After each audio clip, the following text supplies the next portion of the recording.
Council meeting of December 1st, 2020 is called to order. Let's stand and do the Pledge of Allegiance. And how about James Bode tonight? Deal. Turn your mics off. I pledge allegiance to the flag of the United States of America and to the republic for which it stands, one nation, under God, indivisible, and justice for all. Justice for all.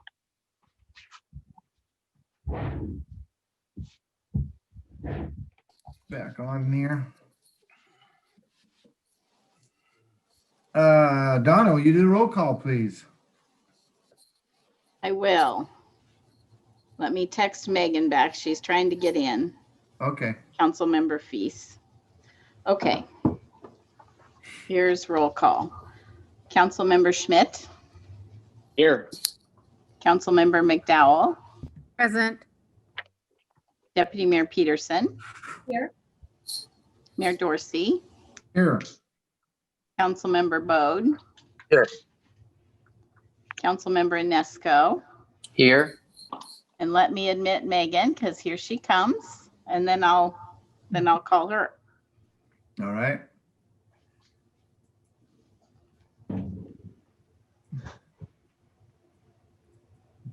Oh, there's Megan. Hi, Megan. All right, do I'm we, doing roll call. Councilmember Oh. Feast, are you present? I am. Thank you. Thank Sorry you. about it. thank you. Does council have any late changes to the agenda tonight? Okay. At this time, I would like to remind members of the public that they can make comments during the public comment period, as well as on any items listed on the business agenda or the action agenda. Option number one, join the Zoom meeting by clicking on the link that is displayed on the city's webpage. The link is listed on the agendas and minutes page under the tab that says more. Option number two, you can email City Manager Jeff Knighton. And option number three, you can call Jeff's office phone. Both the email address and the phone number are displayed on the screen of the Mason Web TV streaming video. Are we ready to go to the consent agenda? Is there a motion to approve the consent agenda as published? I move to accept the consent agenda as published. Second. All right. We have a motion and a second. All in favor, say aye. Aye. All opposed? Motion carries. All right, we'll move on. Donna, do we have anyone interested in making a public comment tonight? No, we don't, Mr. Mayor. Okay. We'll recess from the regular meeting to open a public hearing about an amendment to the 2020 budget. Finance Specialist Don Quizme has details for us about an ordinance to amend the 2020 budget. Good evening, Mayor Dorsey, Deputy Mayor Peterson, and council Don. members. For you that I haven't met, a couple of newer council members, I'm Don Quisme in the Finance Department, been working with Aaron now for about a year and a half. So what we have before us is a 2020 supplemental budget to increase within two funds. We need to increase the spending authority.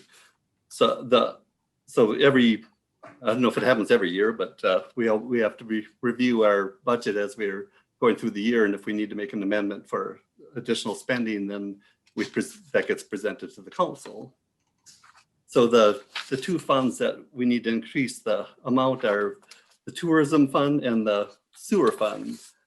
The tourism fund is a change with the awards that were given through LTAC, so we want to adjust that to the awards that were awarded for the communities groups that presented their tourism items. And in our budget book for 2020, we, at that point when we prepared the book, we knew that we had these authorizations were made for these different fundings that we were going to give out. So this is just adjusting that, getting it in formally into our budget.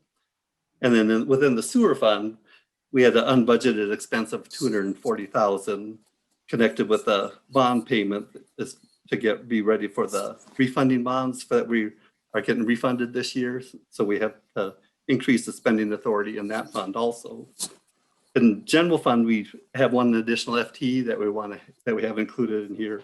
We didn't have to increase the spending authority for that because within the general fund, there was still enough spending authority, so we didn't have a problem going over budget and spending.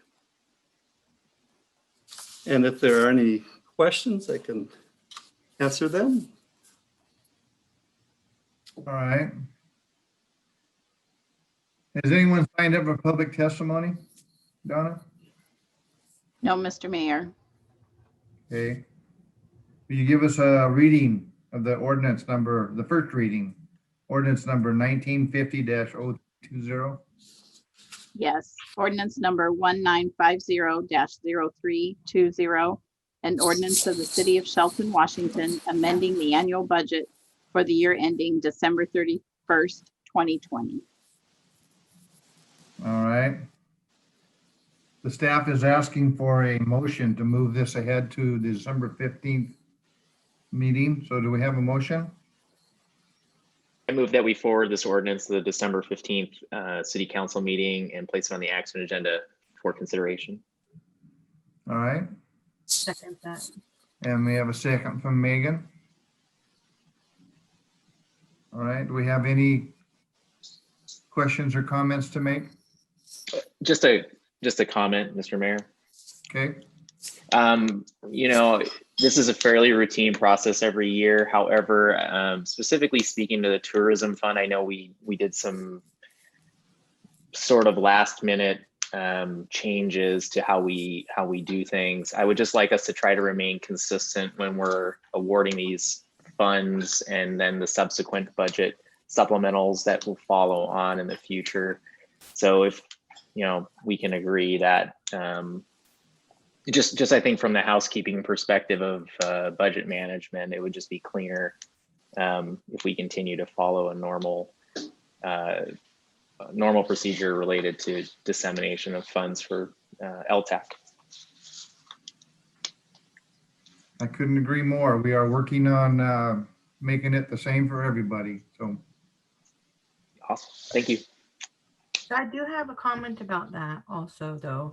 As we are building, you know, new opportunities for our community to connect, and I know we're in COVID right now, although, you know, with these funds, it has allowed us to do more community pride things. So where we can, I absolutely agree with you that we need to make sure that we have, you know, our processes in place, and it is, I want to learn more about the fairness aspect of what the mayor was talking about. But when we do have these opportunities to build more of these, you know, again, connectivity events and celebrating each other, I want to support that where we can. So. Yeah, absolutely agree with you on that front. That said, we've had a long-standing LTAC process, and you know, to make a change, again, this isn't a huge issue to me. It's so much as it is just making sure we're communicating or what have you related to LTAC process, so that way when these great ideas pop up, they're all within, you know, our standard operating procedure for things. That's all.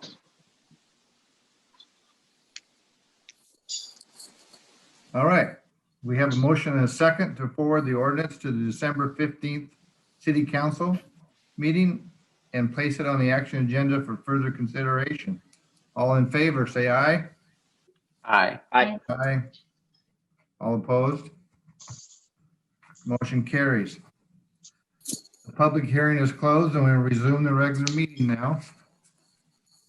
First item on the action agenda is an update on the C Street landfill. City engineer Ken Gill has a presentation for us. Good evening, council. Happy first day of December. It's good to see all your smiling faces out there in Zoomville. So tonight, I've got an update on our C Street landfill project. So I'm gonna share my screen with you.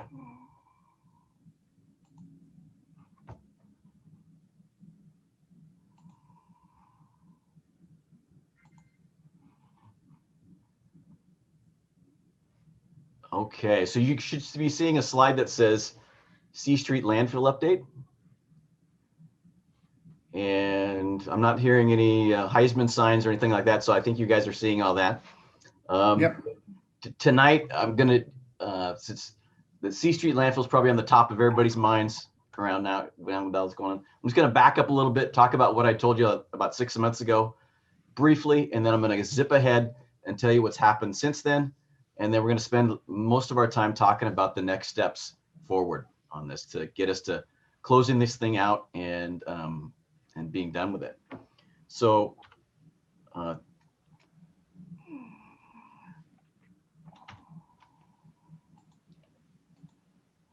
C Street is over, C Street landfill is on the other side of the bridge over on 101. It's over by the cemetery. So it's inside that little black box there. It's got quite a bit of history. I went over this last time we talked about it, but we bought it a long, long time ago, over 80, 90 years ago now. And we've got an agreed order to clean it up. So we've done some drilling. We've done some sampling. We've collected some waters, samples. We've dug some more holes with our backhoe. We've put all this together in a report. Ecology has approved this report. Recall one of the couple of recommendations in the report were to put a permeable cap over it. So that was the alternative number one. So that's kind of what I presented to you last time. Since then, this is new stuff. We've prepared a draft cleanup action plan. And when I say we prepared it, Carla Brock with Aspect Consulting has done this for us. Brooke talks about that in your council briefing. So this was slated to come before you a while back, but it got a little bit delayed. So since Brooke has written this, we've gotten acceptance on this report from Ecology. So there's the email. Brooke's defense, it came in after she wrote this. So she gets all the credit for that. Looking ahead is now that we've got these 2 reports approved, Ecology puts together and starts the public participation plan. So, and I shared this slide with you guys last time.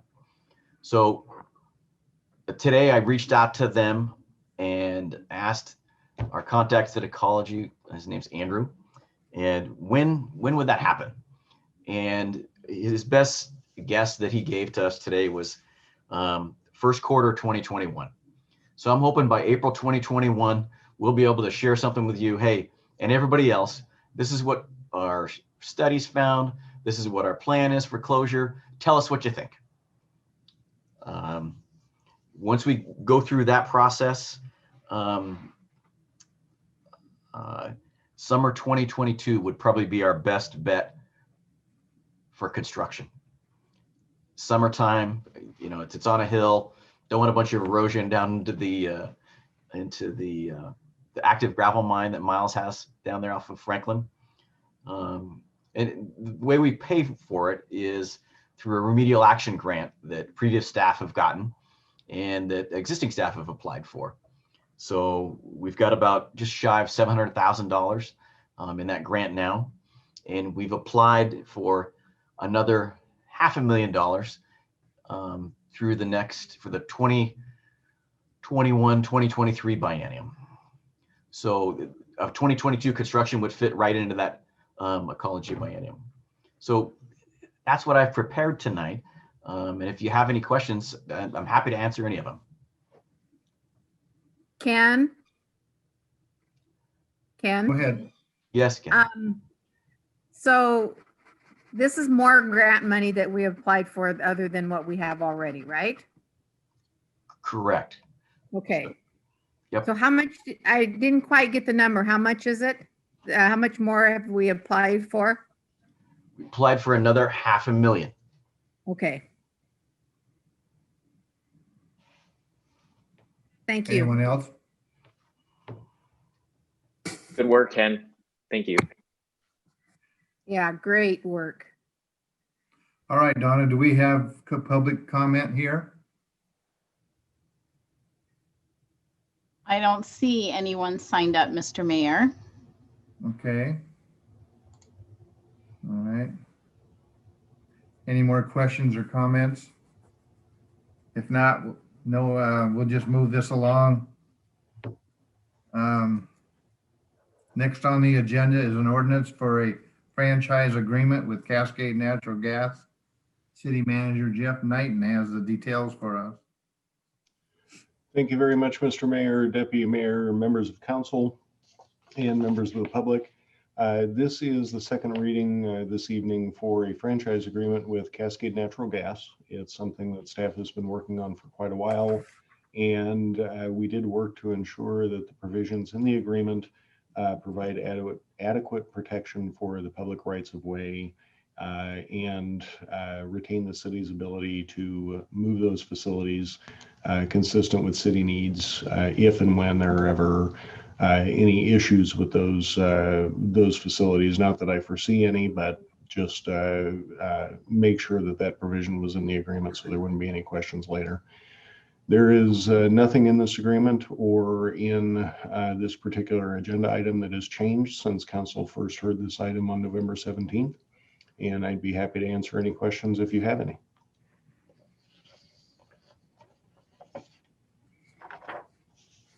Do we have public comment, Donna? No, we don't, Mr. Mayor. All right, I'll ask for a second reading of the ordinance number 1958-1020. Ordinance number 1958-1020, an ordinance of the City of Shelton, Washington, granting Cascade Natural Gas Corporation a non-exclusive franchise for the transmission, distribution, and sale of natural gas. All right, thank you. Do we have a motion? I move to adopt ordinance number 1958-1020 as presented. Okay. Any more questions for Jeff? I'll second that motion. Go, thank you. No more questions? Okay. We have a motion and a second to adopt ordinance 1958-1020 as presented. All in favor, say aye. Aye. Aye. All opposed? Motion carries. All right. Now Jeff is going to speak to us about an update to city policies. Thank you very much, Mr. Mayor, Deputy Mayor, members of council, and members of the public. This is what you have in your packets, and it's available on our website for review, is a comprehensive policy update. Not all the policies in there were updated, of course, but we wanted to provide you with a full picture of what the policy of the city is and will be for the next several years. That's updated policies and policies in general that comply with the most recent state and federal law are very much part of how a professional organization operates.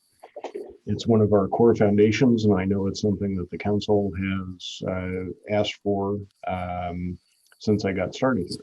And it is, however, a huge endeavor that we finally been able to complete. And I want to express my thanks to our project manager for this, our administrative services director, Michelle Sutherland.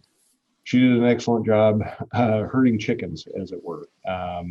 It's not easy. It's not easy to keep track of all the versions. It's not easy to keep track of all the different suggestions and ideas. And she did a great job in doing that. So there's a couple of things I wanted to go over. Like I said, it's a comprehensive policy.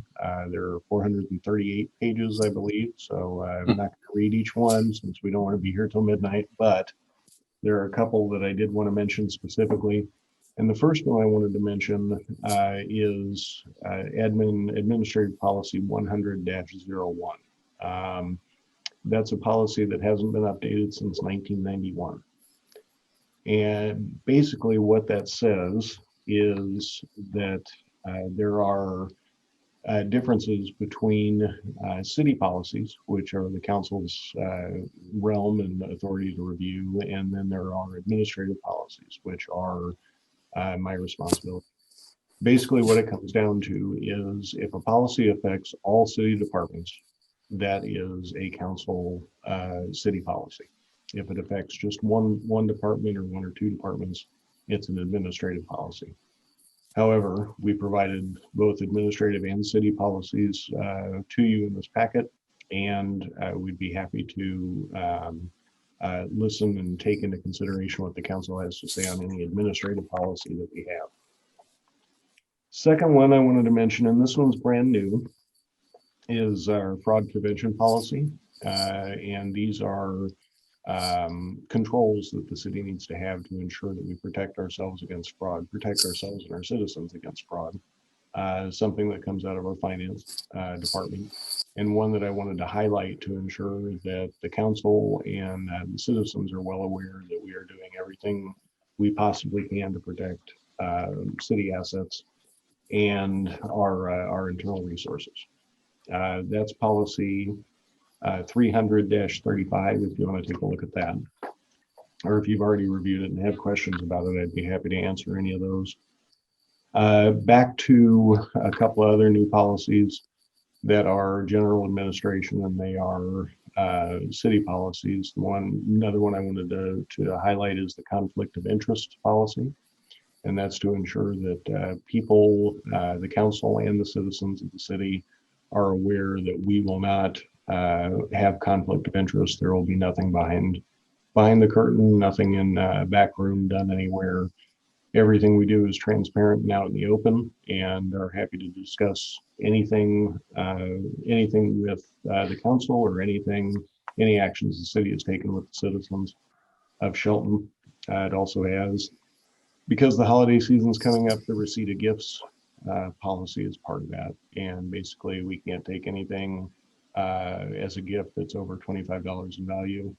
And that's something that is incredibly important for me. There are exceptions to that, but only in what I'm thinking about as exceptions are things like, a large food basket, but only if it can be shared with every employee in the area. We tend to get a lot of those things during the holiday season, and we don't want to turn them away, but we also want to be very transparent about that. So if it's anything more basically than a pen, we cannot accept those types of things. A couple of the important ones that I wanted to mention, or at least important in my eyes. Both of these are also new. One of them is the core ethics policy. And I've highlighted all these because I think it's very important for the council and the citizens to know, as well as all the city employees to know, that we do have a standard core ethics about how we treat people, how we do city business, how we operate as an organization. Basically what that comes down to is stewardship, and that's acting at all times in the best interests of the community we serve. Integrity, we will always hold integrity as one of our highest values, and that we demonstrate excellence and honesty in all of our actions. Respect and accountability. We have to respect that the community that we serve and respect all the people within it, regardless of their point of view, and that we are accountable for our actions. And that's not to say that we will never make mistakes, because we will, but we will own those mistakes and we will do better next time. We'll strive not to make them, but they will happen. And when they do, we'll own them. Basically what it comes down to. Cooperation and collaboration. We build strong relationships with our partners in the community, leadership and reputation. And that basically is our core ethics policy, but it's also an element, a major element of our team philosophy policy. What that is, we're all a team here. We all work together, and we all work together to do the types of things that I just mentioned: stewardship, respect, and accountability. All those elements that I talked about.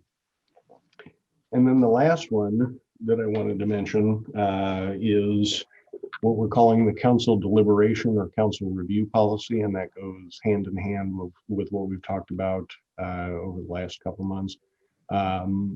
No, I guess it's somewhat of a change when we have a council action that's either a motion or a resolution, which neither one of those are laws. They are the city resolves, or the city makes a motion to, city council makes a motion to purchase something. Those will be discussed with council in briefing, and if any of the council would desire more than one meeting, then we can certainly do that. But generally, those two types of things are only going to come to council on the action agenda. And then for ordinances, which are laws, there will be 2 readings unless waived by council. There's a couple of specific exceptions where you have to have 2 readings. Council doesn't have the authority to waive. I'm thinking of things there like annexations. So, but we'll definitely point those out to you when and if they come up. But generally what this is meant to do is streamline processes, make sure that we are as agile as we can be as a public body to respond to opportunities or issues that come up as they come up, rather than having to wait and go through an entire process. It's all part of the idea of streamlining the operations of the city so that we can be as efficient as possible. However, we also have to make sure that as a government agency, we make decisions in the best interests of everybody and not specific individuals or groups. So we will still have a deliberative process. The council will have a deliberative process and be able to weigh in on these types of decisions at your discretion. With that, I'd be happy to answer questions about any of the policies that I just talked about, or any of the others that we sent to you in that packet.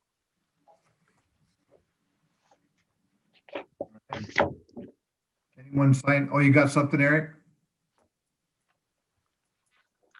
You're muted. Eric. You're on mute, council member. Darn. My only concern was the 1000-02R, the general facility charges under B and C. The language says 2 years. We'll waive the fees within 2 years for GFCs, but we have lots that actually we surplus and sold that lot behind the hamburger stand and telling people, hey, this is grandfathered in for GFC charges. So I think that 2 years is pretty restrictive and might discourage some development on some of the infill lots in town. And I thought the rest of council might be interested in talking about that. Yeah, so just as a little bit of a background, the city instituted general facilities charges in 2007. So previous to that, we did not have any.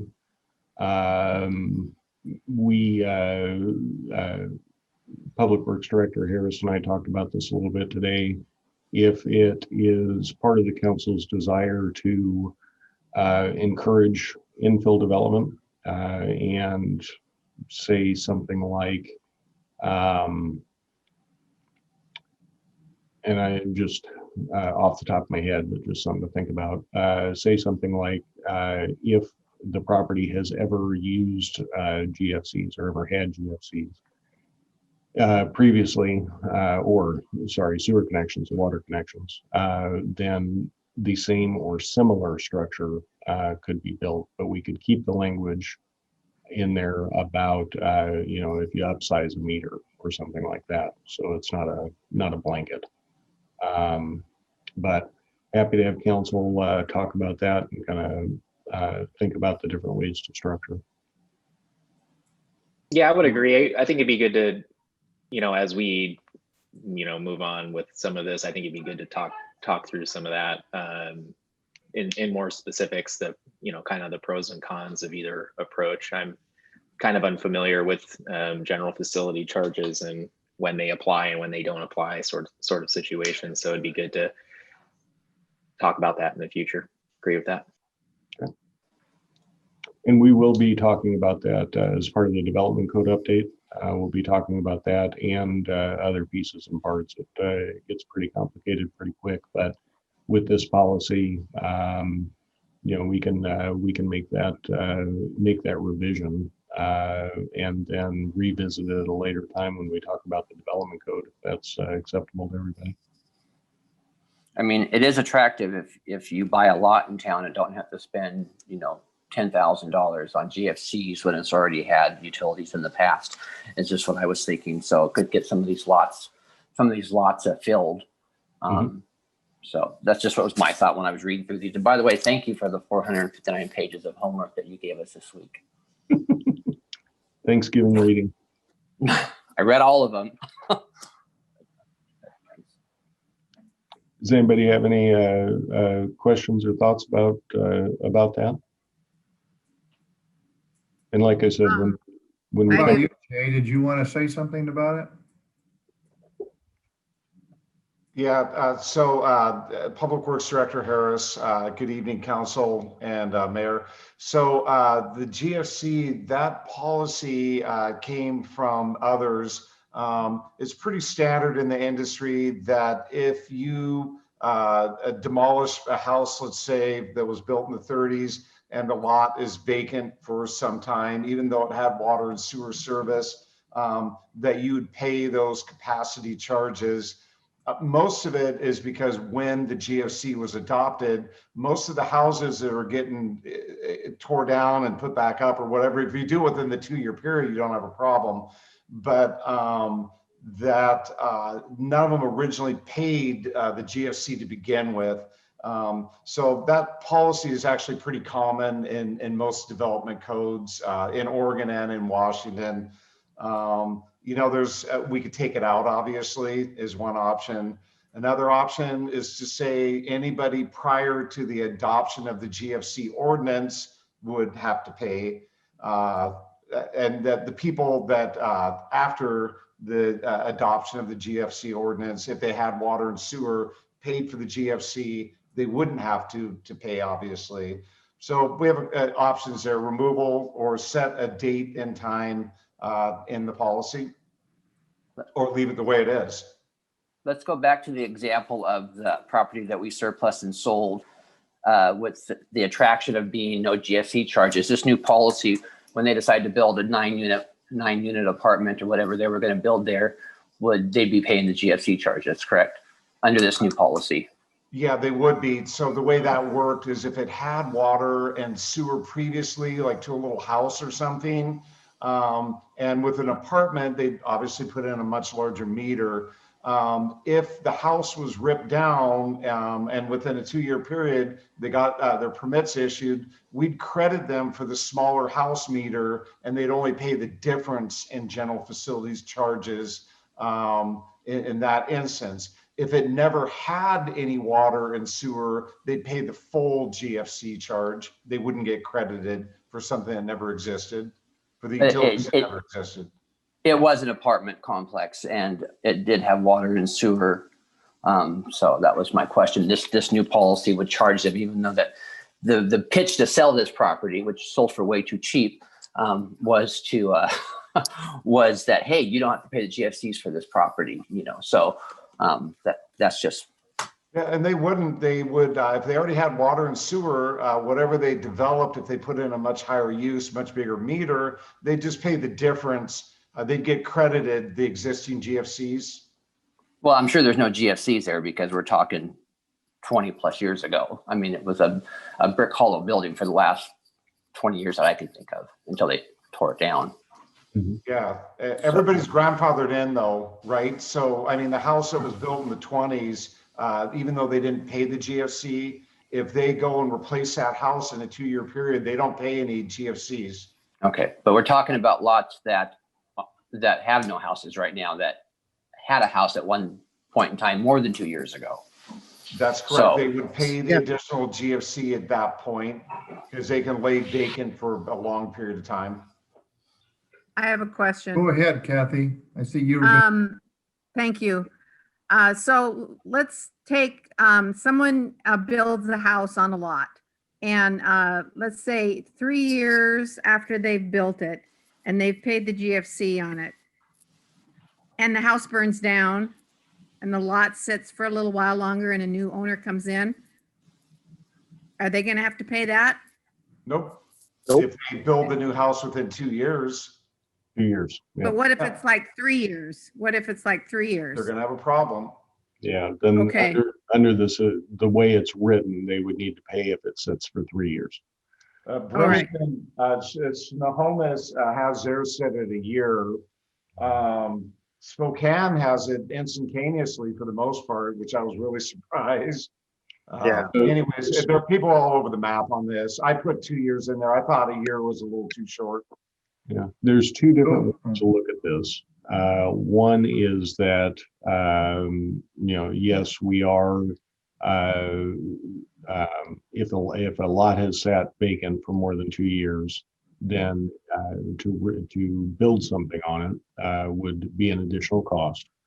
But the other way to look at it is as a encouragement to, if a house burns down or if a house is demolished, to immediately rebuild it to save yourself that money. That's kind of the give and take of that policy position. Councilmember Bode? That's a hard one because we're dealing with lots of things. I mean, you get people that have a house that burns down and they're emotional about it. They don't sell it for 2 years. And then somebody buys it and has to take that GFC on when they shouldn't because it was already a house there. This is where it's hard because there was already an established house there. And Yeah. that person might have collected insurance money and maybe it was an emotional thing to them and they didn't want to resell that home for 2 or 3 years because it was their family home. Right.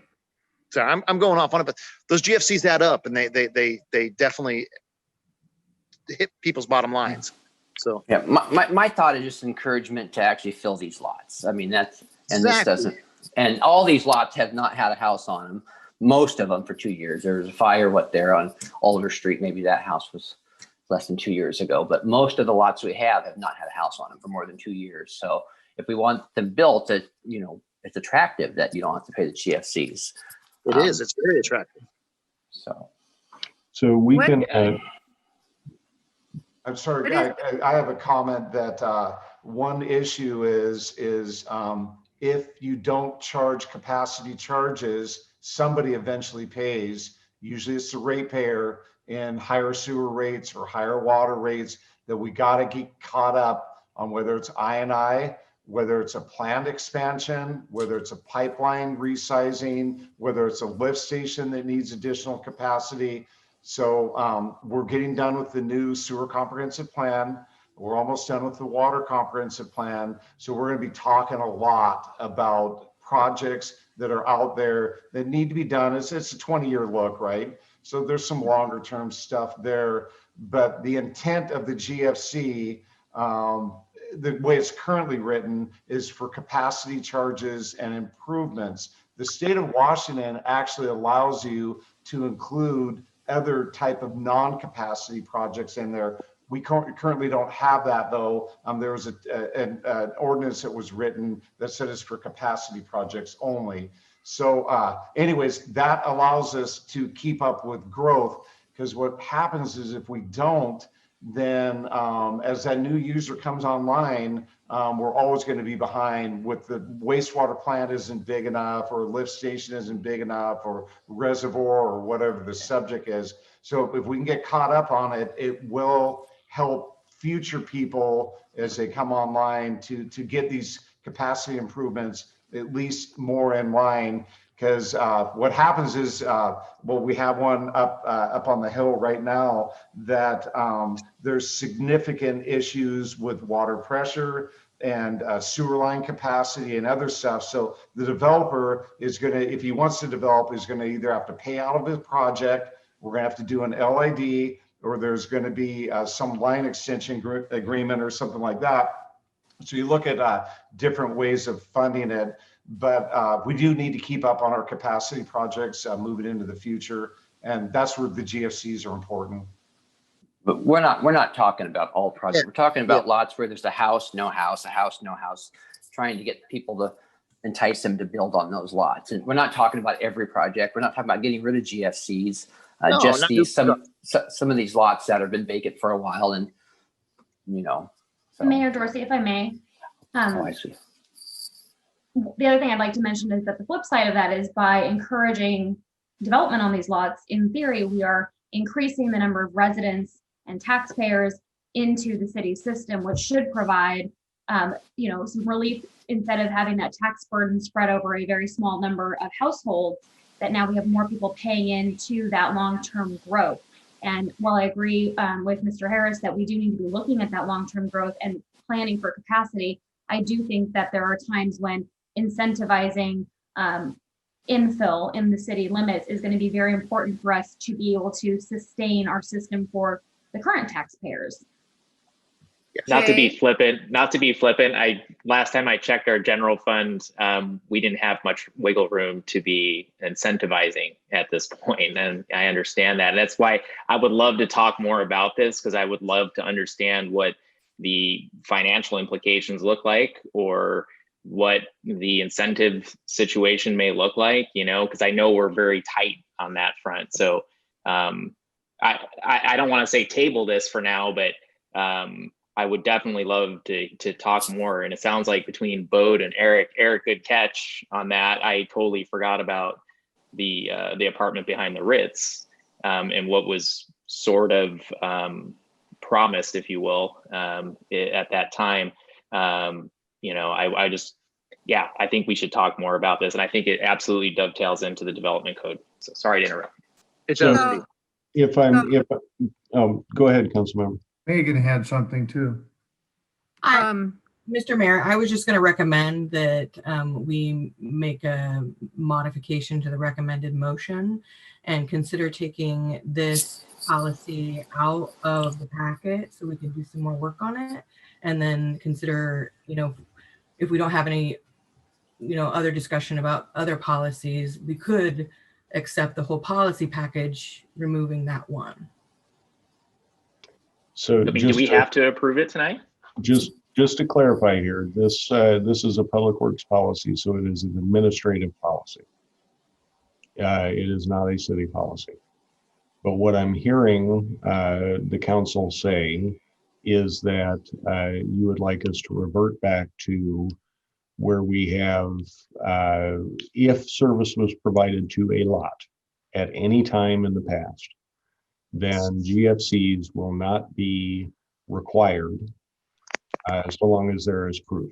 GFCs will not be required to rebuild a similar structure. Correct. Now, if somebody wants to take a house and they want to put, 5-person duplex on it, that's a different thing. Or a what do they call it? Fiveplex. Triplex or whatever it is. That is a different thing, because that takes different water services, different sewer services. They have to have their own lines. We're dealing with a whole different thing than if I found a lot that was burnt down 4 years ago and I want to build a single family home where a single family home was. Yeah. So, just once you step into multi-unit, you're in a whole different world anyway. So we can change that language, and we can do that with your motion tonight. We can change that language to say that, and I'll show it to you again just to make sure we accurately captured the intent of what you're telling us. And then we can take a look at this particular policy and others in conjunction with our development code rewrite, as that's coming up, here next year. So, I think Kathy, yeah. yeah. Can Jay or Jeff, can you tell me the approximation from one end to another what a general facility charge can be for, let's say, a single family home, 1,500 square feet, maybe to 2,500 square feet? What would be the range on that? Would it all be the same, or would there be a different cost? Your general facilities charge is based on the meter size. So whether you have a 4,000 square foot home or a 800 square foot home, you're generally looking at a half inch, if I'm correct. So that would all be the same cost. I don't know what that exact number is. $160 for water. $1,260. $1,260, and the sewer is 3,258. Mm-hmm. And those were actually cut in half in 2016. It looks like they were divided by 2, basically. Mm-hmm. They were quite a bit higher than that. Most other agencies are double where ours are at right now. But your general facilities charge is based on your capital facilities planning. So you do your planning out for, 20 years, and you do that based on your expected population and everything else. You take what the expected costs of those projects are, and then what the share of the new development is, whatever that percentage is, and that's how you come up with your number. Unless you just decide to divide it by 2. So that's how we came up with the number that we currently have in our master fee schedule. But Public Works Department is doing a sewer system study, which will take a look at all the capital projects that are going to be necessary, and they're also doing a water system plan, I believe. So we'll figure out what the cost of those facilities are going to be, what the public share is, what the share of expected grant dollars are going to be in order to come up with whatever the number that GFC will be. I expect it'll be relatively close to what it is now. They don't generally change that much, although I'm not sure here, just because capital planning maybe needs a bit of refinement. So, but we'll keep council informed each step of the way. And when we start to redo the development code, and we start with a public involvement piece of that, we'll certainly be sharing all that information with both the council and the public. Anybody else? I do have one more thing to say on an incentive issue. When people come in and want to build in the city, it's really nice to have some incentives for them, because in the long run, down the road, their hookups are going to be paying for future water and sewer in the city. So you put these incentives in front of somebody, and they're more apt to build if they know there's going to be a good carrot in front of the horse's nose. Because down the road, we're going to be making money on the sewer and water with them. So that's all I have to say on that. Well, we've done some incentive projects before, and if we want to, I think that we should probably go back to the analysis of what the value add was during that time, right? Yeah. If that kind of plan worked during that time, Yeah. I agree. I'm so for the development of our town and filling in these spaces. I'm going to go back and recommend, Mayor, that if getting clarification from City Manager Knighton that and a reminder that these are city policies. There's obviously some more work that needs to be done with this particular policy, and more information that we need as well, so we can feel more comfortable as we move forward. But I would like to see, there's a lot of work that does need to be done, in this planning period in the next couple months too. So I think we should provide some grace to staff and allow them to work this through. They've heard a lot of discussion from us. We're very obviously passionate about it. So I think we should let them move into their work so that we can get this done, so we can get all this stuff built and going really good. All And right. Megan, I don't know if can I say one more thing and then I'll be quiet? There's a lot of people that come in and want to build, and they said they can't afford it because of the cost of everything that builds up for them to build. So we have to look at that, how that's affecting our city. Are we losing businesses and people building their homes because the cost of building, just the hookup part with the city? Well, I'll say that the incentive is already there. They lowered the rates. The commission, you and the other commissioners lowered the rate 65%. I think that was the incentive. I just want to get some of these lots filled. And I think that, the incentive is just, if they've had the sewer and water, then they're grandfathered in. That was all I wanted to bring up on this policy. Yeah. So we'll revise the language to do what Councilmember Enisco just mentioned. And then we will bring it back as part of a comprehensive update, both this policy and others that are associated with development, along with the new development code, and run it through the development code update process in 2021. Yeah, with the cost already being cut in half, I mean, that's like Eric, was that Eric or Joe said that was a pretty good incentive right there. But maybe there's other ways that we can give incentives. Also, that's just an idea. I've heard, hey, you know, if we can get general fund going good and we can get out of COVID and we're, you know, we got businesses happening again, let's literally have a sidewalk sale. Let's give some free sidewalks away to some of our folks that want to come in and build their homes. That would be a beautiful present in the future. Okay. All right, so So, Dawn, Mr. Mayor, another comment on, oh, go ahead, Deidre. can I comment on a different topic? Sure. So now that we've kind of talked about that a little bit, and I look forward to continued conversation regarding the development code, I think all of us are really excited to see where that can take us.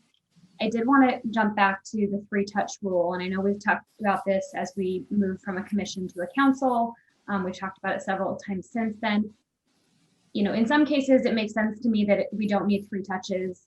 The art installation at the Civic Center happens like clockwork. We know that it's a standard policy, but I do have some concern with minimizing the amount of public interaction as part of our deliberations. And I think it's really important, not necessarily for the folks sitting at, quote, this table, but in general, that we are setting the standard for what the expectation is for public to have input in the process.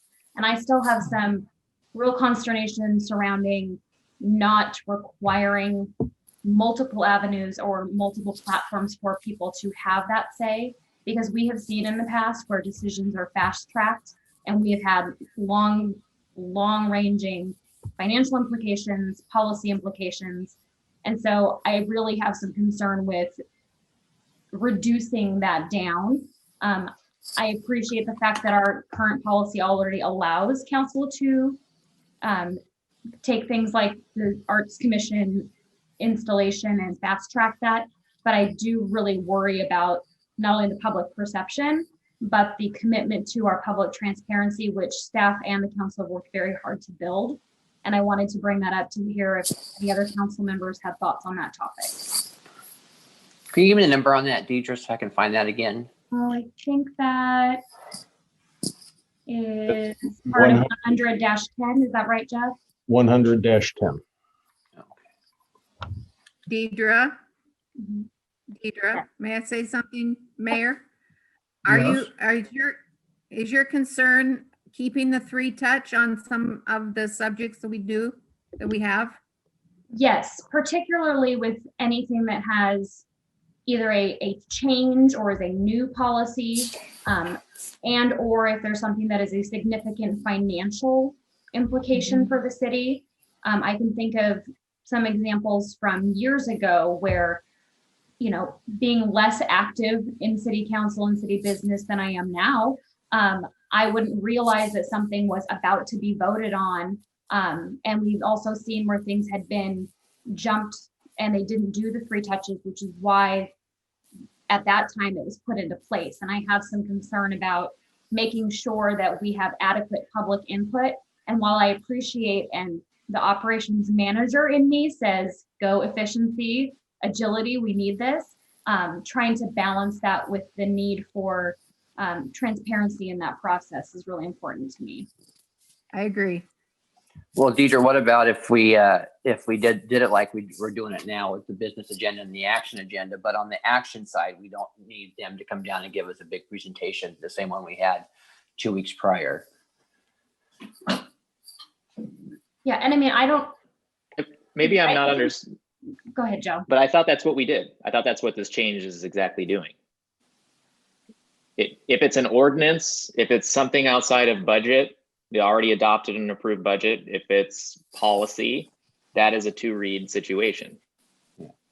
If it is paying the bills within budget, And everything else, we discussed that in briefing. I guess that's kind of more boilerplate business that is seemingly delayed weeks, few weeks because of the turnaround. I guess I'm not really seeing much of a change other than, and I don't disagree with the transparency concern, but I don't see much of a change, I guess. Maybe I'm not understanding or Well, and grasping it perhaps the I'm same way. misreading or misunderstanding it, but from the conversations that we've had surrounding this,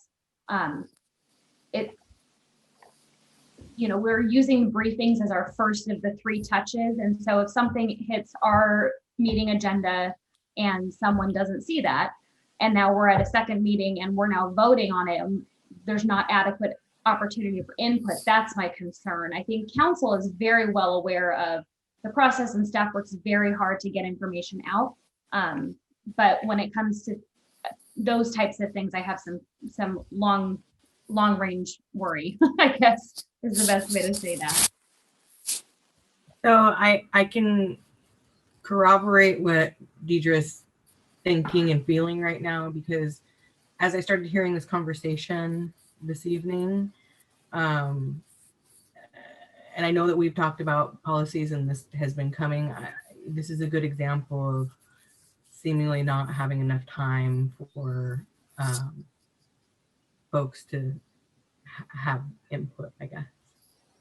Yeah, under the policy, it does say 4.2.3 that the resolution considered by the Shelton Council shall be heard in a single meeting unless a majority of the council desires a second meeting. So a majority could decide on that second meeting. Well, and I guess my concern is I think that the council has ample opportunity to request additional time, make sure that we are heard amongst one another.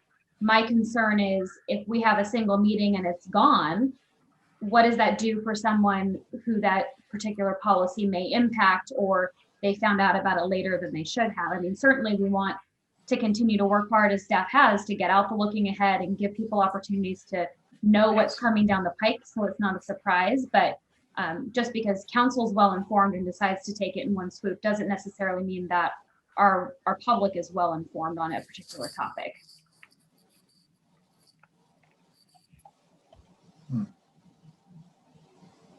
All right. Anyone else? So I'm taking it we're not going to have this motion tonight. So we're going to table this, or we're going to have a revised motion.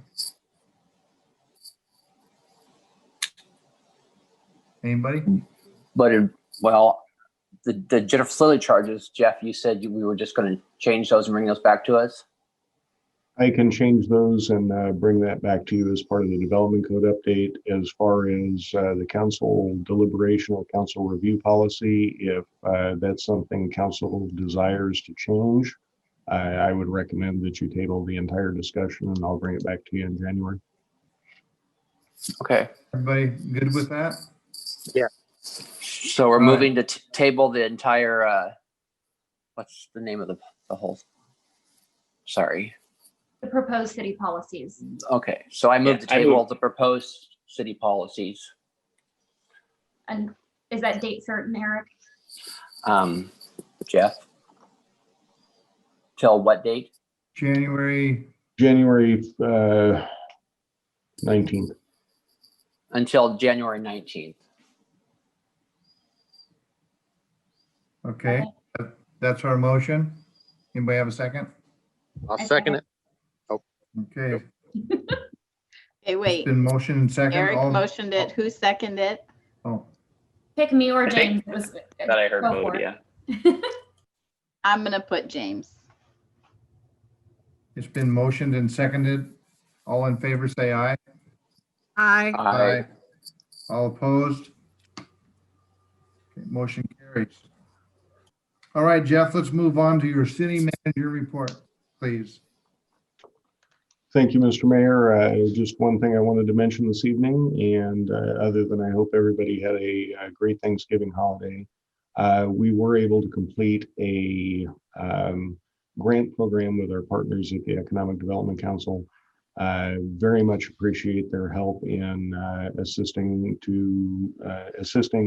in the distribution of $40,000 $2,500 each to 16 individual businesses and organizations, so that we, as the city, could help our organizations and our friends and neighbors stay afloat and do the best they can through this difficult time. And that's all I have. Want to say oh, sorry, Eric. I just wanted to say, thank you for all the hard work you guys did on the policies also. There's a government at work for us, right? Same. I wanted to say thank you to the staff for all the hard work on the policies. And, also wanted to say thank you for your work on getting those CARES Act dollars to our business community.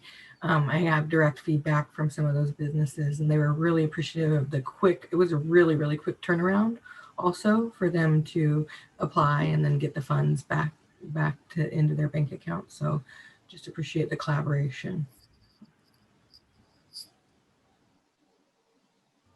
Okay. Anybody else tonight? Our I next have a meeting. question. Oh, Kathy's got one. And it's just off the subject, but what date are we looking for Shop with a Cop? You know, That's- Jeff? That's been canceled this year. Okay, all right, I thought so. Thank you. But if I may, on that note, Christmas isn't canceled. And so thank you to the city and all of the partners who have been working so hard for the christmastownwa.org site, and Rachel Hansen and her family, city staff. The lights look beautiful downtown. And I think people are really happy to have a little bit of joy this season. It's been a really tough year. And so thank you to everyone who's been part of making that possible. Second. Yeah. Okay, our next meeting will be Tuesday, December 15th at 2020 at 6 o'clock. This meeting is adjourned at, what time is it? 7:02.